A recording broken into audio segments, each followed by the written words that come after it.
Tuh pelatnya mati, pajaknya mati. Mati lewat jalur busway. Jalur busway tuh. Mantep.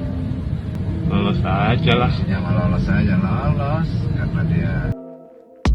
Viral mobil plat RFY terobos jalur busway, polisi meloloskan diperiksa. Beberapa hari lalu viral video mobil berplat B1497 RFY menerobos jalur bus Transjakarta atau busway dan menggunakan rotator di daerah Ragunan, Jakarta Selatan. Ada polisi di jalur khusus tersebut, namun mobil Toyota Fortuner itu masih saja lolos. Kabar terbaru, Polda Metro Jaya menangkap dan menindak sopir mobil tersebut.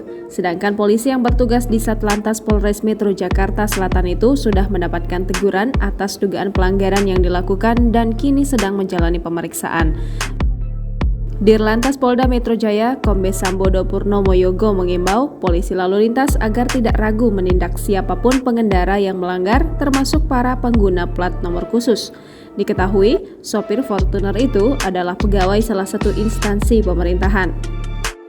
Kepada penyidik, pengemudi Fortuner itu mengakui telah menerobos busway pada Sabtu 11 Juni 2022 pukul 15.00 waktu Indonesia Barat, sebagaimana yang terekam dalam video. Ia beralasan menerobos busway karena hendak mengantarkan keluarga ke rumah sakit. Dia juga sadar bahwa itu melanggar rambu lalu lintas.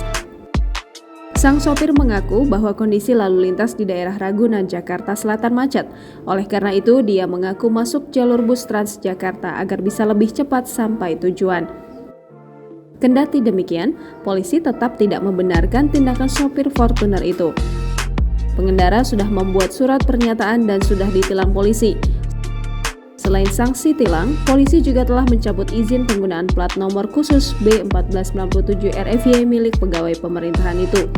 Sambodo mengatakan pencabutan tersebut sesuai dengan arahan Kapolda Metro Jaya Irjen Fadil Imran. Kapolda sebelumnya telah berpesan untuk menertibkan pengguna plat nomor khusus yang terbukti melanggar lalu lintas.